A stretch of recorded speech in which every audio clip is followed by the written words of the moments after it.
অসুস্থতা নির্মূল করে। দেহ যেমন রোগাক্রান্ত হয়, একইভাবে অন্তরও রোগাক্রান্ত হয়ে থাকে। এই সূরাটি অন্তরকে পরিষ্কার করে এবং রোগমুক্ত করে।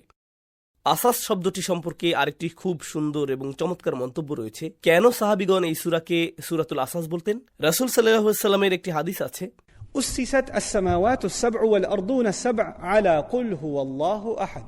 আসমান ও জমিন প্রতিষ্ঠিত হয়েছে কুল হুয়াল্লাহু আহাদ এর উপর, অর্থাৎ আল্লাহর একত্ববাদের উপর। আর ব্যাখ্যা গ্রন্থে এই হাদিসটির ব্যাখ্যা যেভাবে করা হয়েছে তা হলো, যতদিন এই পৃথিবীর বুকে এমন মানুষ থাকবে যারা তাওহীদ ঘোষণা করবে, আল্লাহ আযজা ওয়া জাল্লা ততদিন আসমান এবং জমিনকে টিকিয়ে রাখবেন।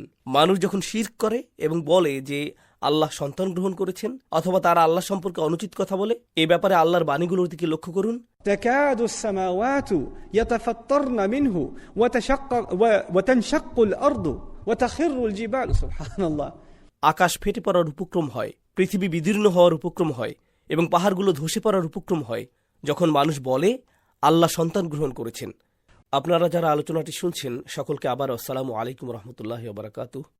আমরা সূরা ইখলাসের অধ্যয়ন শুরু করছি। সূরা ইখলাস কুরআনে সূরা আল-আহজাবের ঠিক পরে অবস্থিত, যা আমরা গত পর্বে শেষ করেছি। সূরাটির ভূমিকায় কিছু কথা বলা প্রয়োজন। প্রথমত, এমনকি সূরাটির গঠনশৈলীও সূরাটিকে পূর্ববর্তী সূরার সাথে সম্পর্কযুক্ত করেছে, যাকে বলা হয় কুরআনের সাজা। এর দ্বারা আমি বোঝাতে চাচ্ছি সেই শব্দ যা দিয়ে আয়াতগুলো শেষ হয়েছে।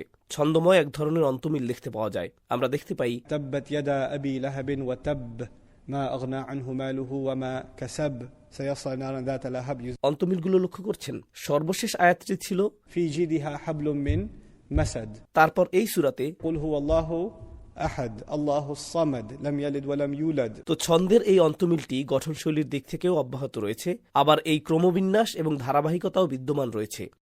এছাড়াও বেশ কিছু বিষয় আছে যা এই সূরাটিকে পূর্ববর্তী সূরার সাথে সম্পর্কযুক্ত করেছে। পূর্ববর্তী সূরাতে আল্লাহ আযজা ওয়া জাল্লা আগে যা বলেছিলেন তার ভঙ্গিতে পরিবর্তন এসেছে। তিনি বিশেষভাবে ইসলামের শত্রুদের বিরুদ্ধে কথা বলেছিলেন। আপনারা জানেন, তিনি যখন কাফিরুনদের নিয়ে কথা বলছেন, তিনি রাসূল সাল্লাল্লাহু আলাইহি ওয়াসাল্লামকে বলেছিলেন, কুল ইয়া আইয়ুহাল কাফিরুন। তিনি রাসূলকে কাফেরদের উদ্দেশ্যে কথা বলতে বলেছিলেন। কিন্তু যখন আবু লাহাবের প্রসঙ্গ আসলো, রাসূলকে এর বাইরে রাখা হলো। তিনি রাসূল সাল্লাল্লাহু আলাইহি ওয়াসাল্লামকেও বলেননি আবু লাহাবকে বলার জন্য। তিনি বলেননি কুল তাব্বাত ইয়াদা আবি লাহাব। না না না, কারণ আবু লাহাবের ব্যবস্থা আল্লাহ নিজেই সরাসরি করবেন। আল্লাহ আযজা ওয়া জাল্লা যেন রাসূল সাল্লাল্লাহু আলাইহি ওয়াসাল্লামের প্রতি কৃত অন্যায়ের বিচারের দায়িত্ব নিজেই গ্রহণ করেছেন। আমরা ঐতিহাসিক প্রেক্ষাপট থেকে জেনেছি যে আবু লাহাব সেই ব্যক্তিদের একজন যে রাসূল সাল্লাল্লাহু আলাইহি ওয়াসাল্লামকে সব সময় প্রচণ্ড দুশ্চিন্তা এবং মানসিক যন্ত্রণায় রাখত। আর তাকে এড়িয়ে যাওয়া সহজ নয়, কারণ সে পাশের বাড়িতেই থাকত এবং প্রতিনিয়তই সে সমস্যা আর বিড়ম্বনা সৃষ্টি করত। তাই ব্যাপারটা এমন নয় যে যুদ্ধক্ষেত্রে আপনি কোনো দুষ্ট লোকের সম্মুখীন হলেন, তাকে নিয়ে আর ভাববার প্রয়োজন নেই, যতক্ষণ না পরবর্তী যুদ্ধক্ষেত্রে দেখা হয় ততক্ষণ পর্যন্ত কোনো সমস্যা নেই। তো আবু লাহাবের ক্ষেত্রে ব্যাপারটা তেমন নয়। কিন্তু আগের সূরায় আল্লাহ যেহেতু ব্যাপকভাবে এবং চূড়ান্তভাবে আবু লাহাবের সাথে বোঝাপড়া করেছেন, এখন রাসূলকে তার মনোযোগ ফিরানোর ইঙ্গিত দেওয়া হচ্ছে। আবু লাহাবকে নিয়ে আর চিন্তা করার প্রয়োজন নেই, কারণ সেই সমস্যার সমাধান আপনার দায়িত্ব নয়, আল্লাহ ইতিমধ্যেই এর সমাধান করেছেন। তাহলে আপনার কি নিয়ে চিন্তিত হওয়া উচিত? আপনার দুটি বিষয় নিয়ে চিন্তিত হওয়া উচিত। আপনার নিজের মাঝে আল্লাহর একত্ববাদকে প্রতিষ্ঠিত করার চিন্তা এবং অন্যদেরকে আল্লাহর একত্ববাদ শিক্ষা দেওয়ার চিন্তা। লক্ষ্যের উপর স্থির থাকুন এবং মূল উদ্দেশ্যের উপর মনোযোগ রাখুন, যা হলো মানুষকে শিক্ষা দেয়া হুয়াল্লাহু আহাদ। তাই আল্লাহ তার রাসূল সাল্লাল্লাহু আলাইহি ওয়াসাল্লামকে এই সূরায় বলেছেন কুল হুয়াল্লাহু আহাদ। এটা সেই এজেন্ডায় ফিরে যাচ্ছে যার মাধ্যমে রাসূল সাল্লাল্লাহু আলাইহি ওয়াসাল্লামের সিরাত শুরু হয়েছিল। আরেকটি চিন্তা জাগ্রতকারী বিষয় যা আমরা বিস্তারিত আলোচনা করব যখন সূরা নাসে পৌঁছব ইনশাআল্লাহ। আমি আপনাদের এখনই এর কিছুটা ইঙ্গিত দিচ্ছি। আপনারা জানেন যে সূরা ফাতিহায় কুরআনের ভূমিকায় ফাতিহার প্রথম আয়াতে আল্লাহ বলছেন আলহামদুলিল্লাহি রাব্বিল আলামিন। এর দুটি অংশ রয়েছে। তিনি নিজেকে আল্লাহ হিসেবে পরিচয় দিয়েছেন আলহামদুলিল্লাহ, আর তারপর তিনি নিজেকে রাব্বিল আলামিন হিসেবে বর্ণনা করছেন। কুরআনের শেষের দিকে আমরা এই দুটি বিষয়ই দেখতে পাই। সূরা ইখলাস হলো এই প্রশ্নের উত্তর, আল্লাহ কে? এটি শুধুই আল্লাহ সম্পর্কে। আর রব সম্পর্কে রয়েছে দুটি সূরা, কুল আউযু বিরব্বিল ফালাক এবং কুল আউযু বিরব্বিন নাস। এই দুটি রব সম্পর্কিত। তাই সূরা ফাতিহার মাধ্যমে যার সূচনা হয়েছে, কুরআনের শেষেও চমৎকারভাবে তার সমাপ্তি ঘটেছে। তাই এখন রাসূলের মনোযোগ লা ইলাহা ইল্লাল্লাহর এই আহ্বানের দিকে নির্দেশিত করা হয়েছে। অন্য আরেকটি বিষয় আপনাদের মনে থাকার কথা, আমরা কয়েক পর্ব আগে এটি নিয়ে কথা বলেছিলাম। এই সূরাটির সাথে পূর্ববর্তী সূরার সম্পর্কের আরেকটি দিক হলো, আপনি যদি শেষ 7টি সূরার দিকে তাকান, সেগুলো সবই ছিল রাসূল সাল্লাল্লাহু আলাইহি ওয়াসাল্লামের সিরাত সম্পর্কিত। সেগুলো সবই ছিল সিরাত সম্পর্কিত। ইযা জাআ নাসরুল্লাহ, এটা ছিল সিরাত সম্পর্কিত। কুল ইয়া আইয়ুহাল কাফিরুন ছিল সিরাত সম্পর্কিত। সূরা কুরাইশ ছিল সিরাত সম্পর্কিত। এই সূরাগুলোর প্রত্যেকটিরই রাসূল সাল্লাল্লাহু আলাইহি ওয়াসাল্লামের জীবনের সাথে কোনো না কোনো সম্পর্ক ছিল, যা সূরা লাহাবের মাধ্যমে শেষ হয়েছে। সূরা লাহাব হল ঐতিহাসিক যাত্রাটির সমাপ্তি, বিজয় সুনিশ্চিত এবং আবু লাহাবের প্রাপ্য বুঝিয়ে দেওয়া হল। নবীজি এবং আল্লাহর নিকৃষ্টতম শত্রুকে ধ্বংস করা হল। এখন যখন কোনো সংঘাত দীর্ঘ সময় ধরে চলতে থাকে, মানুষ ভুলে যায় তারা কি নিয়ে লড়াই করছিল। নবীজি এবং কুরাইশদের মধ্যে যে সংঘাত চলছিল তা দীর্ঘ সময় ধরে চলছে। তাই একটি সংঘাতে যখন বিজয় নিশ্চিত হয়, এটা স্মরণে রাখা গুরুত্বপূর্ণ যে আপনি কি নিয়ে লড়াই শুরু করেছিলেন, সংঘাতের এজেন্ডা কি ছিল, এই যুদ্ধ শুরু করার কারণ কি ছিল। এটা জমির জন্য ছিল না, এটা ক্ষমতার জন্য ছিল না, এটা ভূখণ্ডের জন্য ছিল না। এর একমাত্র কারণ ছিল ইব্রাহিম আলাইহিসসালামের রেখে যাওয়া আদর্শকে অব্যাহত রাখা এবং তার বাস্তবায়ন। আর তা হল তাওহীদ, ইখলাস, আন্তরিকতা। তাই আমরা সূরা ইখলাসে সেই এজেন্ডাতেই ফিরে এসেছি। তো অন্য আরেকটি বিষয়, এটি আরও সূক্ষ্ম বিষয়, কিন্তু অনেক বেশি মনোযোগের দাবি রাখে। আপনারা জানেন রাসূল সাল্লাল্লাহু আলাইহি ওয়াসাল্লামের সুন্নত অনুযায়ী কখনো কখনো তিনি নামাজ আদায়ের সময় 2টি সূরাকে পরপর 2 রাকাতে পাঠ করতেন। উদাহরণস্বরূপ, তিনি অনেক সময় সুন্নত নামাজে সূরা আলা এবং গাশিয়াকে পরপর 2 রাকাতে পাঠ করতেন। একইভাবে তিনি এমন 2টি সূরা নিতেন যা পাশাপাশি অবস্থিত, যেমন ফালাক এবং নাস। তিনি এই সূরাগুলোর একটি 1 রাকাতে, অন্যটি পরবর্তী রাকাতে তিলাওয়াত করতেন। এবং সাধারণত তিনি যেই সূরাগুলিকে জোড়াবদ্ধভাবে পড়তেন, কোরআনেও আপনি সেগুলোকে জোড়াবদ্ধ অবস্থায় পাবেন। আপনি কোরআনে সেগুলোকে পাশাপাশি পাবেন এবং রাসূল সাল্লাল্লাহু আলাইহি ওয়াসাল্লামকেও নামাজে সেগুলো পরপর তিলাওয়াত করতে দেখবেন। এটা যুক্তিসঙ্গত। তিনি নামাজে সেগুলো জোড়াবদ্ধ করেছেন, কারণ আল্লাহ কোরআনেও সেগুলোকে জোড়াবদ্ধ করেছেন। কিন্তু রাসূল সাল্লাল্লাহু আলাইহি ওয়াসাল্লামের একটি অনন্য সুন্নত রয়েছে, যেটি প্রায় প্রতি 2 রাকাত সুন্নত নামাজের ক্ষেত্রেই কোরআনের সবচেয়ে পুনরাবৃত্ত তেলাওয়াত। প্রতিটি ফরজ নামাজের সাথে 2 রাকাত সুন্নত, এমনকি কাবাঘর তাওয়াফের জন্য 2 রাকাত সুন্নতের ক্ষেত্রেও। যখন আপনি উমরাহ অথবা হজ করেন, যখন প্রথমবার কাবাঘরে যান, আপনি যে 2 রাকাত নামাজ পড়েন, সেক্ষেত্রে নবীজি সূরা কাফিরুন এবং সূরা ইখলাস তেলাওয়াত করতেন। প্রথম রাকাতে কাফিরুন, দ্বিতীয় রাকাতে ইখলাস। তাই এটি একটি অনন্য সুন্নত, কারণ এই সুন্নত নামাজে রাসূল সাল্লাল্লাহু আলাইহি ওয়াসাল্লাম একটি সূরা তেলাওয়াত করেছেন, কয়েকটি সূরা বাদ দিচ্ছেন, আর তারপর অন্য একটি সূরায় যাচ্ছেন। সূরা কাফিরুন এবং সূরা ইখলাস পাশাপাশি অবস্থিত না, তারা পৃথক। কাফিরুনের পরে এসেছে ইজা জাআ নাসরুল্লাহ, তারপর এসেছে তাব্বাত ইয়াদা আবি লাহাব, আর তারপর আপনি পাবেন সূরা ইখলাস। তাই সূরা কাফিরুন এবং সূরা ইখলাসের মধ্যে অনন্য একটি সংযোগ রয়েছে, যা নবীজি নিজেই তার নামাজে প্রতিষ্ঠিত করেছেন এবং এটি মনোযোগের দাবি রাখে। আর এটা লক্ষণীয় বিষয় যে সাহিত্যিক দৃষ্টিকোণ থেকেও এই সম্পর্কটি অত্যন্ত স্পষ্ট হয়ে ফুটে ওঠে। আমি সেই সম্পর্কটি আপনাদের সামনে তুলে ধরার চেষ্টা করছি সূরার মূল আলোচনা যাবার আগেই। লক্ষ্য করুন, যখন আমরা সূরা কাফিরুন নিয়ে আলোচনা করি, সূরা কাফিরুনের শেষে এটা স্পষ্ট হয়ে গেল যে নবীজির ধর্মটা স্বতন্ত্র এবং তা কখনোই কাফেরদের ধর্মের সাথে গুলিয়ে ফেলা উচিত নয়। এই দুটি সম্পূর্ণ ভিন্ন বিষয়, যদিও তারা একই ঘরে, কাবা ঘরে ইবাদত করছে। যখন তারা আল্লাহকে ডাকে, ولئن سألتهم من خلق السماوات والأرض ليقولن الله, যদি আপনি তাদেরকে জিজ্ঞাসা করেন কে আসমান এবং জমিন সৃষ্টি করেছে, এমনকি মুশরিকরাও কি বলবে? তারা বলবে আল্লাহ। নবীজি আল্লাহর দিকে ডাকছেন, এমনকি মুশরিকরাও আল্লাহকে ডাকছে। তাই মনে হতে পারে, হ্যাঁ, উভয়ের তো অনেক মিল রয়েছে, কিন্তু সূরা কাফিরুন পরিষ্কার করে দিয়েছে, না না না, এই দুটি সম্পূর্ণ ভিন্ন 2 ধর্ম। তোমরা কাফের, আর তোমরা যাদের ইবাদত ও দাসত্বে লিপ্ত, আমি নিশ্চিতভাবেই তাদের ইবাদত ও দাসত্বে লিপ্ত নই। এই পার্থক্যটি সূরা কাফিরুনে তুলে ধরা হয়েছে এবং ইদা জাআ নাসরুল্লাহতে আরও ব্যাখ্যা করা হয়েছে। এটাই সেই ধর্ম যা জয়ী হবে। এবং কোন ধর্মটি পরাজিত হবে? আবু লাহাবের ধর্ম, তাব্বাত ইয়াদা আবি লাহাব। অন্য কথায় সূরা কাফিরুনের অবস্থান কেন্দ্রে। যদি আপনি সম্পূর্ণ বিষয়টিকে একটি পিরামিড হিসেবে কল্পনা করেন, পিরামিডের শীর্ষে আছে সূরা কাফিরুন, আর এর 2 পাশ হল ইদা জাআ নাসরুল্লাহ এবং তাব্বাত ইয়াদা আবি লাহাব। তো পরবর্তী সূরা দুটি হল সূরা কাফিরুনের সেই কেন্দ্রীয় আলোচনার ধারাবাহিকতা বা ফলাফল। এখন এই একই বিষয়ে সূরা ইখলাসের ক্ষেত্রেও প্রযোজ্য। সূরা ইখলাসের বিষয়বস্তু হল একত্ববাদ। এখন কি সেই 2 ধরনের আক্রমণ যা একজন ব্যক্তির একত্ববাদকে কলুষিত করতে পারে? এগুলো হলো বাইরে থেকে এবং ভেতর থেকে আসা অশুভ প্রভাব। কোথায় এগুলোর উল্লেখ করা হয়েছে? কেন্দ্রীয় অবস্থানে রয়েছে সূরা ইখলাস, তারপর রয়েছে সূরা ফালাক এবং সূরা নাস। তো এখানেও একটি কেন্দ্রীয় সূরা এবং 2টি সংশ্লিষ্ট সূরা রয়েছে। ঠিক একইভাবে আগের সূরা 3টিও সম্পর্কযুক্ত ছিল। এখন যদি উভয় কেন্দ্রীয় সূরা দুটির দিকে লক্ষ্য করেন, আপনি অন্য কিছু পাবেন। লক্ষ্য করুন, সূরা কাফিরুনে আল্লাহ শব্দটি উল্লেখ করা হয়নি। কুল ইয়া আইয়ুহাল কাফিরুন লা আ'বুদু মা তা'বুদুন ওয়ালা আনতুম আ'বিদুনা মা আ'বুদ ওয়ালা আনা আ'বিদুম মা আ'বাদতুম ওয়ালা আনতুম আ'বিদুনা মা আ'বুদ লাকুম দীনুকুম ওয়ালিয়া দীন। কোন শব্দটির উল্লেখ নেই?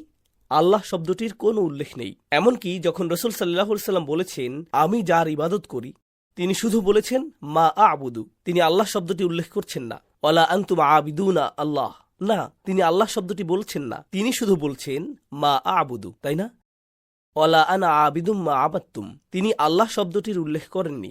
তাই সূরা কাফিরুন যা করে, এটি একটি প্রশ্ন তৈরি করে। তিনি বারবার বলেছেন মা আ'বুদু মা আ'বুদু। সূরা কাফিরুনে এটি 2 বার এসেছে। কি চমৎকার সেই সত্তা যার ইবাদত আমি করি। তিনি তাকে নাম ধরে উল্লেখ করেননি।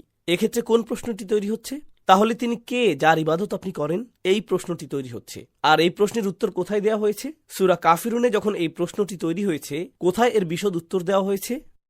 সূরা ইখলাসে। তাই এই সূরা দুটিও আসলে খুব চমৎকারভাবে একে অপরের সাথে সংযুক্ত।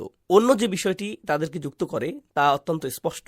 কাফিরুন শুরু হয়েছে কুল দিয়ে, আর কয়েকটি সূরা পরেই ইখলাসও শুরু হয়েছে কুল দিয়েই। দুটি সূরাই একইভাবে শুরু হয়েছে।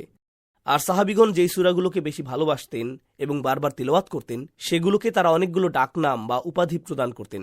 সূরা ইখলাসেরও 20টির বেশি উপাধি রয়েছে। আর সেই নামগুলোর একটি হলো المقشقش একটি অদ্ভুত আরবি শব্দ, কিন্তু তারা সূরাটিকে এই নামেই ডাকতেন, মুকশকিশ, অর্থ যা রোগব্যাধি দূর করে দেয়। উদাহরণস্বরূপ আরবরা বলতো تقشيش المريض, যার অর্থ হলো এমন রোগী যার রোগ সম্পূর্ণ সুস্থ হয়ে গেছে, রোগের কোনো চিহ্নই আর বাকি নেই। সূরা ইখলাসকে তারা ঠিক এই নামে ডাকতেন। কেন? কারণ এটি শিরকের মতো রোগকে দূর করে দেয়। প্রসঙ্গত সূরা কাফিরুনকেও ঠিক একই উপনাম দেওয়া হয়েছিল, কারণ সাহাবীগণ সূরা ইখলাসের কথা ভাবলে যা চিন্তা করতেন, সূরা কাফিরুনের কথা ভাবলেও ঠিক একই চিন্তা করতেন।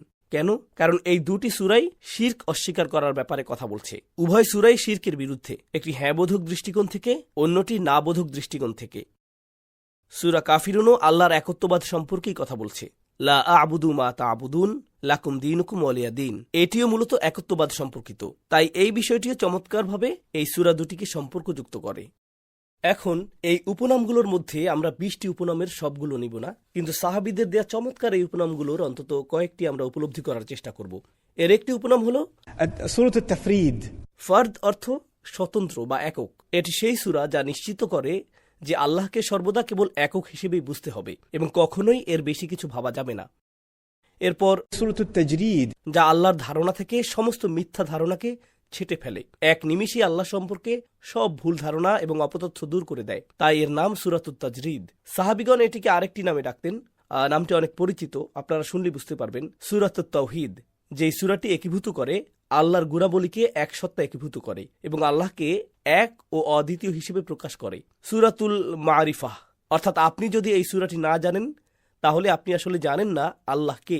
মারিফা অর্থ কাউকে জানা বা কারো সাথে পরিচিত হওয়া। তাই এটি হলো সেই সূরা যার মাধ্যমে আল্লাহর সাথে পরিচিত হওয়া যায়।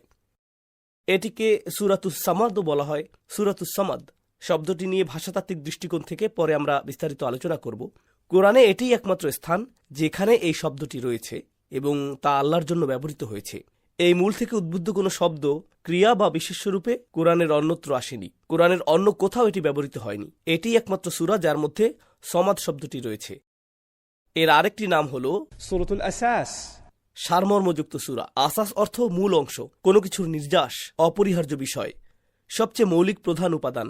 বলা হয়ে থাকে এটি হলো গোটা দিনের আসাস বা ভিত্তি। এটি রাসূল সাল্লাল্লাহু আলাইহি ওয়াসাল্লামের মিশনের মূল কথা। তারপর সেই নামটি যা আমি আপনাদের প্রথমেই বলেছিলাম, المقشقشة, যা রোগ নির্মূল করে। মানুষ যখন এই কথা বলে তখন এরকম ঘটার উপক্রম হয়। তাই নবীজি বলছেন একমাত্র যে বিষয়টি সবকিছুকে টিকিয়ে রাখছে তা কি? কুল হুয়াল্লাহু আহাদ। কিয়ামতের নিদর্শনগুলোর দিকে লক্ষ্য করুন। কিয়ামত ঘটার আগে একটি বিষয় ঘটবে। যারাই লা ইলাহা ইল্লাল্লাহ বলে, যারাই মুহাম্মদ রাসূলুল্লাহ বলে, তাদের কি হবে? তারা আর থাকবে না। লা ইলাহা ইল্লাল্লাহর অনুসারীরা বিলুপ্ত হয়ে যাবে কিয়ামত সংঘটিত হওয়ার আগেই। তাই এটি অত্যন্ত শক্তিশালী একটি ধারণা এবং অত্যন্ত শক্তিশালী একটি সূরা, এবং আমাদের এই দিনের উপলব্ধির কেন্দ্রবিন্দুতেই সূরাটি রয়েছে। শিরক সম্পর্কিত এরকম আলোচনা কোরআনে অন্যত্রও এসেছে। উদাহরণস্বরূপ, لو كان فيهما آلهة إلا الله لفسدتا, যদি আল্লাহ ছাড়া ইবাদত ও আনুগত্য করার মতো অন্য কেউ থাকত তবে আসমান ও জমিন ধ্বংস হয়ে যেত এবং তাদের মধ্যে সংঘাত দেখা দিত। একাধিক ঈশ্বরের ধারণা রয়েছে এমন অনেক ধর্ম রয়েছে। প্রসঙ্গত হিন্দু ধর্মে একাধিক ঈশ্বরের ধারণা রয়েছে, গ্রিক পুরাণে একাধিক ঈশ্বরের ধারণা ছিল, তাই না? যখন এরকম একাধিক ঈশ্বর থাকে, জানেন সেই ধর্মগুলোতে কি অন্তর্ভুক্ত থাকে? দেবতারা একে অপরের সাথে যুদ্ধ করছে, প্রেমের দেবতা যুদ্ধের দেবতার সাথে লড়ছে, পিতা দেবতা পুত্রের সাথে লড়ছে। আপনি এই ধরনের বর্ণনা সব সময় দেখতে পাবেন। আর এটিই স্বাভাবিক। যখন সমান ক্ষমতাধর দুটি জাতি থাকে, সমান ক্ষমতার দুইজন যোদ্ধা, সমান ক্ষমতার দুইজন ব্যবসায়ী, সমান ক্ষমতার দুটি দেশ, সেখানে কি ঘটবে? সংঘর্ষ, সংঘাত। তাই আল্লাহ বলছেন, যদি একাধিক ইলাহ থাকত তাহলে আসমান ও জমিনে সংঘাত সৃষ্টি হতো। সুবহানাল্লাহ। এই সূরাটির অন্যতম সুন্দর নামটিও এসেছে রাসূল সাল্লাল্লাহু আলাইহি ওয়াসাল্লামের হাদিস থেকে। একে বলা হয় সূরাত নূর, আলোকময় সূরা। আপনারা জানেন সূরা নূরে আল্লাহ বলেছেন, الله نور السماوات والأرض এখানে এই হাদিসে فهو المنور للسماوات والأرض আল্লাহ এবং তার একত্ববাদ হলো তা যা আসমান ও জমিনকে আলোকিত করে, এবং এই সূরা এটি আপনার অন্তরকে আলোকিত করে। সবকিছুর জন্য একটি আলো রয়েছে, আর কোরআনের আলো হলো কুল হুয়াল্লাহু আহাদ, আর এটি আল্লাহ প্রদত্ত এক বিশাল উপহার। একইভাবে রাসূল সাল্লাল্লাহু আলাইহি ওয়াসাল্লাম সূরা বাকারা সম্পর্কে বলতেন, সবকিছুর একটি চূড়া আছে, আর কোরআনের চূড়া হলো সূরা বাকারা। কিন্তু কোরআনের আলো কোনটি? তা হলো সূরা ইখলাস। জানেন কেন এটি একটি বিস্ময়কর উপহার? কারণ প্রত্যেক পুরুষ, নারী এবং শিশু সামান্য একটু প্রচেষ্টা চালালেই খুব অল্প পরিশ্রমে এই সূরাটি মুখস্থ করতে পারে। আর এই সূরাটির শক্তি অত্যন্ত প্রবল এবং এর শিক্ষাগুলো অত্যন্ত ব্যাপক। কিন্তু এটি মুখস্থ করতে 20 মিনিট সময় প্রয়োজন, এবং এটি বারবার পড়তে খুব কম পরিশ্রমের প্রয়োজন হয়। আমি এখনও সূরাটির ঐতিহাসিক প্রেক্ষাপটে যাইনি, যা আমরা এখন আলোচনা করব ইনশাআল্লাহ। আর তারপর আমরা দেখব সাহাবীগণ কিভাবে সূরাটিকে ভালোবেসেছেন, এই সূরার প্রেমে তারা কতটা মগ্ন ছিলেন, তারা সম্পূর্ণ কোরআনকেই ভালোবাসতেন। কিন্তু রাসূল সাল্লাল্লাহু আলাইহি ওয়াসাল্লামের সাহাবীদের এই সূরাটির সাথে একটি বিশেষ সম্পর্ক ছিল। প্রাচীন তাফসীরকারকদের মধ্যে সূরাটি নাজিলের প্রেক্ষাপট নিয়ে একটা বিতর্ক রয়েছে। অধিকাংশ আলেমগণই একে মাক্কি বলেছেন, কিন্তু কিছু স্বনামধন্য আলেম এমন অনেক অনেক অনেক বর্ণনাও দিয়েছেন যাতে এটিকে মাদানী সূরা বলেও মনে হয়। কেন একে মাক্কি বলা হয়? কারণ আমরা আগেই জেনেছি সৃষ্টিকর্তার সাথে মুশরিকরা কোন নামটি ব্যবহার করত। যদিও তারা শিরক করত, সৃষ্টিকর্তাকে তারা কি নামে ডাকত? আল্লাহ নামেই ডাকত।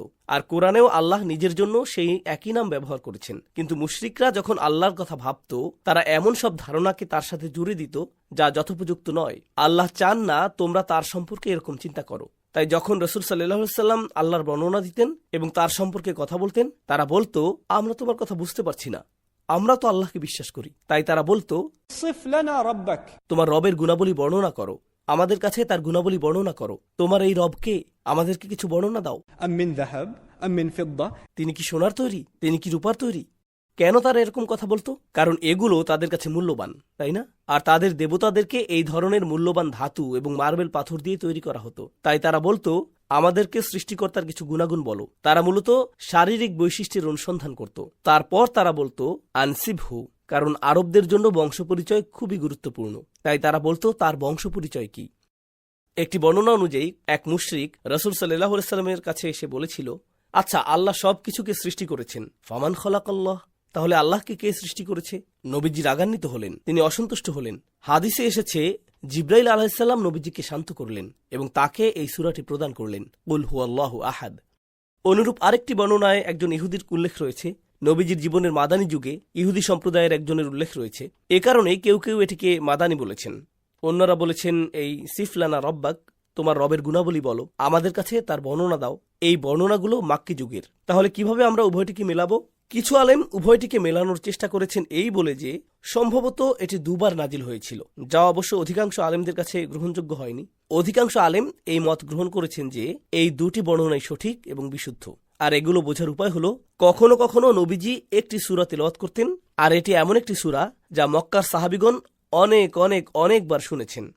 কিন্তু যখন তিনি মদিনায় গিয়েছেন, এরকম হওয়া সম্ভব যে সেখানকার সকল সাহাবীগণ সম্পূর্ণ কোরআন তখনও শুনেননি। তাই যখন তারা সেই একই সূরাটিকে কোনো প্রশ্নের উত্তর হিসেবে ব্যবহৃত হতে শুনেছেন, তারা ভেবেছেন যে সেই সূরাটি ঠিক সেই সময় নাজিল হয়েছে। এই সূরাটির ক্ষেত্রেও সম্ভবত একই বিষয় ঘটেছিল। এই সূরাটি এই প্রশ্নের উত্তর দেয়, ঠিক যেমন এটি আগের একটি প্রশ্নের উত্তর দিয়েছিল।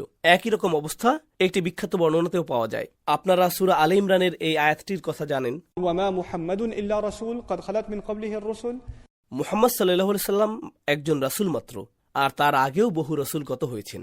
এই আয়াতটি আবু বকর রাদিয়াল্লাহু তাআলা আনহু তিলাওয়াত করেছিলেন রাসূল সাল্লাল্লাহু আলাইহি সাল্লামের ইন্তেকালের পর। ওমর রাদিয়াল্লাহু তাআলা আনহু মানসিকভাবে সম্পূর্ণ ভেঙে পড়েছিলেন। তিনি বললেন, যে বলবে রাসূল মারা গেছেন, আমি তার গর্দান উড়িয়ে দেব। তখন আবু বকর রাদিয়াল্লাহু তাআলা আনহু এই আয়াতটি তিলাওয়াত করলেন। মুহাম্মদ একজন রাসূল মাত্র, তার আগেও বহু রাসূল গত হয়েছেন। আফা ইম্মাতা, যদি তিনি মারা যান, আও কুতিলা, অথবা নিহত হন, انقلبتم على أعقابكم তোমরা কি উল্টো পায়ে পেছনে ফিরে যাবে? ওমর রাদিয়াল্লাহু তাআলা আনহু যখন এই আয়াতটি শুনলেন, জানেন তিনি কি বলেছিলেন? মনে হলো যেন আমি আয়াতটি প্রথমবার শুনলাম। মনে হলো এই সূরাটি এখনই নাজিল হলো, মাত্রই অবতীর্ণ হলো, যদিও সূরাটি আগেই নাজিল হয়েছিল। এটি সেই মুহূর্তে তার সমস্যার সমাধান দিয়েছিল। এভাবেই আমরা মাক্কি এবং মাদানী বর্ণনাগুলো নিয়ে মতপার্থক্যের সমাধান খুঁজতে পারি। এবার এই সূরার প্রতি সাহাবীদের ভালোবাসার প্রসঙ্গে আসা যাক। আয়েশা রাদিয়াল্লাহু তাআলা আনহা থেকে বর্ণিত, أن رسول الله صلى الله عليه وسلم بعث رجلا على سرية فكان يقرأ لأصحابه في صلاتهم فيختم بقل هو الله أحد فلما رجعوا ঘটনা হলো, নবীজি কিছু সাহাবীকে একটি সামরিক অভিযানে পাঠিয়েছেন, আর তাদের নেতৃত্বে থাকা সাহাবী প্রতি নামাজে ইমামতি করার সময় কোরআন তেলাওয়াত করতেন, কিন্তু রুকুতে যাওয়ার আগে সূরা ইখলাস পাঠ করতেন প্রতি রাকাতেই। অন্য সাহাবীগণ তখন কিছু বলেননি, কারণ সেই সাহাবীটি ছিলেন দলের নেতা। কিন্তু ফিরে এসে তারা নবীজিকে ঘটনাটি জানালেন, তারা বিষয়টি নবীজিকে জানালেন। নবীজি বললেন, তাকে জিজ্ঞেস করো কেন সে এমনটা করেছে, কি কারণে সে এমনটা করেছে। অতঃপর তারা তাকে জিজ্ঞেস করলেন এবং তিনি বললেন যে কারণ এই সূরাটি হল আর রহমান বা পরম করুণাময়ের গুণাবলী বর্ণনা, তাই আমি প্রতি রাকাতে এটি তিলাওয়াত করতে ভালোবাসি। আমি কিছুতেই এই অভ্যাস ছাড়তে পারবো না, আমি এই সূরাটি পড়তে ভালোবাসি। তখন নবীজি বললেন, তাকে জানিয়ে দাও যে আল্লাহ তাকে ভালোবাসেন, স্বয়ং আল্লাহ তাকে ভালোবাসেন। তো তিনি সূরা ইখলাস ভালোবাসতেন, আর সূরা ইখলাসকে ভালোবাসার কেবল একটি অর্থই হতে পারে, এর অর্থ শুধুই আল্লাহকে ভালোবাসা, তাই না? প্রখ্যাত তাফসীরবিদ ইমাম শাওকানি এ বিষয়ে মন্তব্য করেছেন, সূরা কাউসারে রাসূল সাল্লাল্লাহু আলাইহি ওয়াসাল্লামের প্রতি যেরকম ভালোবাসা ও শ্রদ্ধা দেখা যায়, সূরা ইখলাসে আল্লাহর প্রতিও ঠিক একই রকম ভালোবাসা পরিলক্ষিত হয়। রাসূল সাল্লাল্লাহু আলাইহি ওয়াসাল্লামের প্রতি ভালোবাসা কোন সূরায় রয়েছে? সূরা কাউসারে। আর আল্লাহর প্রতি ভালোবাসা, শ্রদ্ধা এবং একনিষ্ঠতা রয়েছে সূরা ইখলাসে। তাই যখন এই সাহাবী সূরা ইখলাস পড়তে ভালোবেসেছেন, সেটা কি প্রমাণ করে? আল্লাহর প্রতি ভালোবাসা। আর আপনি যদি আল্লাহকে ভালোবাসেন, আল্লাহ আপনাকে ভালোবাসবেন, আল্লাহ আজ্জা জাল্লাহ আপনাকে ভালোবাসবেন। তাই নবীজি তাকে বললেন, তাকে জানিয়ে দাও যে আল্লাহ তাকে ভালোবাসেন। তিনি প্রতি রাকাতের শেষে সূরা ইখলাস তেলাওয়াত করতেন। আনাস রাদিয়াল্লাহু তাআলা আনহু থেকে আরেকটি বর্ণনা এসেছে, আনসারদের এক ব্যক্তি ছিলেন যিনি মসজিদে কুবায় নামাজের ইমামতি করতেন, আর যখনই তিনি কোনো রাকাত শুরু করতেন, সূরা ফাতিহা শেষ করার পর অন্য কোনো সূরা শুরু করার আগেই তিনি কুল হুয়াল্লাহু আহাদ পড়তেন। আগের সাহাবীটি সূরা ইখলাস তেলাওয়াত করতেন শেষে, আর ইনি আরও এক ধাপ এগিয়ে শুরুতে এটি পড়েছেন। সূরা ইখলাস শেষ করার পর এর সাথে অন্য আরেকটি সূরা পড়তেন, আর তিনি এটা প্রতি রাকাতেই করতেন। তখন অন্য সাহাবীগণ তার সাথে কথা বললেন এবং জিজ্ঞেস করলেন, কেন তুমি এমনটা করছো? আর আমরা দেখছি যে তুমি কখনো এটি করা বাদ দাও না, তুমি সূরা ইখলাস পড়ো আর তারপর অন্য সূরা তেলাওয়াত করো। আমাদের মনে হয় না কাজটি সঠিক হচ্ছে, হয় তুমি শুধু এটাই পড়ো অথবা এটা বাদ দিয়ে অন্য কোনো সূরা পড়ো। তো তারা বললেন, হয় তুমি শুধু ইখলাস পড়ো, না হয় অন্য কিছু পড়ো, এভাবে একসাথে পড়া বন্ধ করো। আমাদের মনে হয় না কাজটি সঠিক হচ্ছে। তিনি বললেন, আমি এই অভ্যাস ত্যাগ করব না, যদি তোমরা চাও আমি ইমামতি করি, তবে আমি এরকমটাই করে যাব। তিনি তাদের কথা বলে দিলেন, আর যদি তোমরা অপছন্দ করো, তবে আমি তোমাদেরকে ত্যাগ করব। যদি এটা পছন্দ না করো, তাহলে আমি আর নামাজি ইমামতি করব না। আর তারা এটাও জানত যে তিনি ছিলেন নিঃসন্দেহে তাদের মধ্যে শ্রেষ্ঠ, তিনি ছিলেন তাদের মাঝে সবচেয়ে বেশি ধার্মিক, আর তাকে রাসূল সাল্লাল্লাহু আলাইহি ওয়াসাল্লাম নিয়োগ দিয়েছিলেন। তাই তারা চাইলেই তাকে এভাবে বাদ দিতে পারত না, আর তারা এটাও চাইত না যে অন্য কেউ ইমামতি করুক। তো তারা রাসূল সাল্লাল্লাহু আলাইহি ওয়াসাল্লামের কাছে গেল, তারা তাকে বিষয়টি সম্পর্কে জানালো।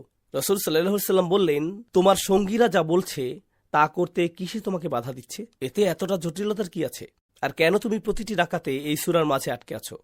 ফাকালা ইন্নী উহিব্বুহা, তিনি বললেন, আমি এটিকে ভালোবাসি, কোনো সন্দেহ নেই আমি এই সূরাটি ভালোবাসি। এটুকুই ছিল তার ব্যাখ্যা। নবীজি বললেন, এটির প্রতি তোমার ভালোবাসা তোমাকে জান্নাতে নিয়ে যাবে। নবীজি তাকে বললেন, এই সূরার প্রতি তোমার ভালোবাসা তোমাকে জান্নাতে প্রবেশ করাবে। আর আমার মনে হয় এই বর্ণনাগুলো জানা জরুরি। সাহাবীগণ এই সূরাকে কতটা মর্যাদা এবং মূল্য দিতেন, আর রাসূল সাল্লাল্লাহু আলাইহি ওয়াসাল্লাম কিভাবে তাদের এই ভালোবাসাকে মূল্যায়ন করতেন। এরপর এই বিখ্যাত হাদিসটি আপনারা হয়তো এটি আগেও শুনেছেন, না শুনলেও নিশ্চয়ই এর শিক্ষা বা বার্তাটি আপনাদের জানা আছে। আবু দারদা থেকে বর্ণিত, তোমাদের কারো পক্ষে কি এক রাতে পুরো কোরআনের 3 ভাগের 1 ভাগ পড়াকে খুব কঠিন মনে হয়? সাহাবীগণ বললেন, কোরআনের 3 ভাগের 1 ভাগ কিভাবে মাত্র এক রাতে পড়া সম্ভব? নবীজি বললেন, কুল হুয়াল্লাহু আহাদ হলো সম্পূর্ণ কোরআনের 3 ভাগের 1 ভাগ। এটি সহিহ মুসলিমের হাদিস। তো নবীজি নিজেই এই সূরাটিকে কোরআনের 1/3 বলে উল্লেখ করেছেন। এ বিষয়ে অনেক ব্যাখ্যা রয়েছে, কেন এটি কোরআনের 3 ভাগের 1 ভাগ। মূল কথা হলো, কোরআনের 3 ভাগের 1 ভাগ জুড়ে আল্লাহর গুণাবলীর উল্লেখ রয়েছে, আল্লাহ কে? ইমানের দৃষ্টিকোণ থেকে এই দিনের আসল নির্যাসটা আসলে কি? সূরা ইখলাস হলো এরই সবচেয়ে পরিপূর্ণ একটি সারসংক্ষেপ। কোরআনে বর্ণিত একত্ববাদ সম্পর্কে আর যদি কিছু নাও জানেন, যদি সূরা ইখলাস জানেন, আপনি নিরাপদ, আপনি শিরকে লিপ্ত হবেন না। এটা এমন এক রত্ন যা আল্লাহ আমাদেরকে দিয়েছেন। শিরক থেকে বাঁচতে আপনাকে আকীদার উপর পিএইচডি করতে হবে না। আপনি শুধু সূরা ইখলাসটা ভালোভাবে বুঝে নিন। এটি এই উম্মার প্রতি আল্লাহর একটি উপহার, কোরআনের 1/3। এখন আপনারা জানেন এই সূরায় অনেক তাত্ত্বিক বিষয় রয়েছে, আর আমি সেগুলোর অনেক কিছুই বাদ দিয়ে যাব। কিন্তু আমি আপনাদের এমন একটা বিষয় বলতে চাই যা বেশ গুরুত্বপূর্ণ। আল্লাহ শব্দটি, আমরা এই শব্দটি নিয়ে আগে বিস্তারিত কোনো আলোচনা করিনি, যদিও এটা আগেও এসেছে, কিন্তু এই সূরাটির কেন্দ্রস্থলে রয়েছে এই শব্দটি কুল হুয়াল্লাহু। তাই আমাদের এটি নিয়ে কিছুটা আলোচনা করতেই হবে। আরবি ব্যাকরণে ইশতিকাক নামে একটি বিষয় রয়েছে। ইশতিকাক এর অর্থ একটি শব্দ অন্য আরেকটি শব্দের উপর ভিত্তি করে তৈরি। এটি অন্য কোনো শব্দ থেকে এসেছে। যেমন আপনারা আলিম শব্দটির সাথে পরিচিত, এটি হলো মুশতাক। এটা কোন শব্দ থেকে এসেছে? ইলম বা জ্ঞান। কোনো একটি শব্দ যেটি অন্য কোনো শব্দ থেকে উদ্বুদ্ধ হয়েছে, এর উৎপত্তি বা শিকড় অন্য কোথাও, এই ধরনের শব্দকেই বলা হয় মুশতাক। অর্থাৎ এটি একটি শব্দ, কিন্তু এর উৎপত্তি ঘটেছে অন্য কোনো শব্দ থেকে। এটি অন্য কোনো শব্দের উপর ভিত্তি করে সৃষ্ট। এক্ষেত্রে মূল শব্দটি পরিবর্তিত হয়ে কাছাকাছি অনেকগুলো শব্দ সৃষ্টি করে। এরপর এমন কিছু শব্দ আছে যেগুলো মৌলিক, আপনি সেগুলোর উৎস অন্য কোনো শব্দে খুঁজে পাবেন না। সেগুলো যেমন আছে ঠিক তেমনই। এগুলো হলো মৌলিক শব্দ, আর এগুলো হলো আসমা উল জামিদা, জামিদ। জামিদ অর্থ যার পেছনে আপনি উৎস খুঁজে পাবেন না। এটি অন্য কিছু থেকে তৈরি না, এটি যেমন ঠিক তেমনই। এটি একটি দেয়ালের সাথে একটি পাথরকে তুলনা করার মতো। দেয়াল তো ইট থেকে তৈরি হয়, কিন্তু একটা পাথর তো পাথরই। এটি পৃথক কোনো অংশ দিয়ে তৈরি নয়, তাই اسم جامد পৃথক কোনো অংশ দিয়ে তৈরি নয়। কিন্তু ইসমে মুশতাক পৃথক শব্দ দিয়ে তৈরি। আমি প্রাথমিক এই ধারণাটি দিচ্ছি কারণ ভাষাবিদ, ব্যাকরণবিদ আর সরফ বা শব্দতত্ত্বের পণ্ডিতদের মাঝে আল্লাহ শব্দের উৎপত্তি নিয়ে একটা মতভেদ রয়েছে। এটা কি মুশতাক? এটা কি অন্য শব্দ থেকে এসেছে, নাকি এটা জামিদ? এটা কি নিজেই স্বয়ংসম্পূর্ণ? আমাদের গ্রন্থগুলোতে এই দুটো মতই রয়েছে।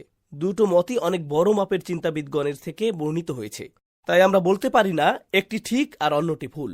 আমি সেটা বলতে যাব না, আমার পক্ষে সম্ভব না। তবে বুদ্ধিবৃত্তিক সততার খাতিরে আমাকে বলতেই হবে কোন মতটির সাথে আমি বেশি একমত। কিন্তু তার মানে এই না যে আমি অন্য পক্ষকে সম্পূর্ণ অগ্রাহ্য করছি। তাই আমি আপনাদের সামনে দুই পক্ষের যুক্তি প্রমাণই পেশ করব। যে দলটি বলে এটা মুশতাক, অর্থাৎ এটি অন্য শব্দ থেকে এসেছে, তারা বলে যে আল্লাহ শব্দের মূল উৎস হল ইলাহ শব্দটি, যেমন লা ইলাহা ইল্লাল্লাহ। তাই ইলাহ শব্দটির শুরুতে যদি আল যোগ করেন তবে আল ইলাহ হয়ে যায়, আল্লাহ। দুটি শব্দ একাকার হয়ে গিয়েছে, আর এভাবেই আল্লাহ শব্দটি তৈরি হয়েছে। যারা বলে এর একটি মূল আছে, এটা তাদের মতামত। মূল অক্ষরগুলো হলো হামজা, লাম এবং হা, আর এটা থেকে দুটো ক্রিয়াপদ এসেছে, أله يأله এবং أليه يأله। আক্ষরিকভাবেই আলাহা ইয়ালাহু অর্থ ইবাদত করা। তাই ইলাহ হলেন সেই সত্তা যিনি ইবাদত ও আনুগত্যের মূল কেন্দ্র। এটা হলো ইলাহ শব্দের একটা অর্থ। কিন্তু আলিহা আলাহা এর মতো জবর দিয়ে না, বরং আলিহা ক্রিয়াটি মূলত অন্য ক্ষেত্রে ব্যবহৃত হয়। এটি এমন শিশুর জন্য ব্যবহৃত হয় যে মায়ের দুধের তৃষ্ণায় কাতর আর মায়ের কাছে যাবার জন্য মরিয়া হয়ে ছুটছে। আর এখান থেকে অর্থটি এসেছে, যার কাছে মানুষ ব্যাকুল হয়ে ফিরে আসে। এর মূল শব্দটি হল ইলাহা, এমন সত্তা যার দিকে মানুষ ব্যাকুল হয়ে ফিরে আসে। তাই ভাষাবিদগণ বলছেন এটাই ইলাহ শব্দের উৎস, যার ইবাদত করা হয়, যার আনুগত্য করা হয়, এবং চরম অসহায় হয়ে মানুষ যার দিকে ফিরে আসে। তিনি ছাড়া ফেরার আর কোনো জায়গা নেই। এগুলোই হলো আল্লাহ শব্দটির উৎপত্তি। অন্য দলটি বলে না, এটা আল্লাহ শব্দের উৎপত্তি হতে পারে না।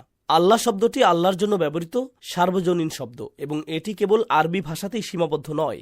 এটি সব ভাষাতেই আল্লাহর জন্য ব্যবহৃত শব্দ। এটি আল্লাহর সেই মূল নাম যা তিনি সব ভাষায় সব রাসূলের কাছে নাজিল করেছেন। এই মতটিতে আধ্যাত্মিক দৃষ্টিভঙ্গি লক্ষণীয়, আর আগের মতটিতে ভাষাগত দৃষ্টিভঙ্গি ফুটে উঠেছে। কিন্তু এই দলটিও ভাষাগত প্রমাণ পেশ করেছে। আমি চাই আপনারা অন্তত এর কিছুটা জেনে রাখুন। যদি আল্লাহ শব্দটি ইলাহ শব্দ থেকে সৃষ্ট হয়, তাহলে এটা দুটো জিনিসের মিশ্রণ, আল ইলাহ, তাই না? এটা এই দুটো জিনিস। এখন আরবি ভাষায় যখন আপনি কাউকে ডাকেন, আপনি ইয়া শব্দ ব্যবহার করেন। যেমন আপনি বলেন ইয়া ওয়ালাদ, ইয়া রজুল, তাই না? যখন আপনি আল্লাহকে ডাকেন তখন কি বলেন? আপনি বলেন ইয়া আল্লাহ। আরবি ভাষায় কাউকে ডাকার ক্ষেত্রে আপনি কিন্তু আল ব্যবহার করতে পারবেন না। যেমন আমি বলতে পারবো না ইয়া আল ওয়ালাদ, এটা ভুল। আপনি শুধুমাত্র কিভাবে বলতে পারবেন? ইয়া ওয়ালাদ। উদাহরণস্বরূপ আপনি ইয়া আর রহিম বলতে পারবেন না। আল্লাহকে ডাকার সময়ও আপনি ইয়া আর রহিম বলতে পারবেন না, আপনাকে কি বলতে হবে? ইয়া রহিম। একইভাবে ইয়া কুদ্দুস, ইয়া সালাম। আপনি যদি ইয়া ব্যবহার করে আল্লাহকে ডাকেন তবে সেখানেও আল থাকতে পারবে না। এটি হলো আরবি ভাষার একটা নিয়ম। তাই যখন আমরা ইয়া আল্লাহ বলি স্পষ্টতই আল তখনও সেখানে বর্তমান। আর যেহেতু এটা সেখানে রয়েছে, এর দ্বারা বোঝাচ্ছে এটা আসলে আলাদা কোনো আল নয়, এটা এই শব্দেরই অংশ। এটাই হলো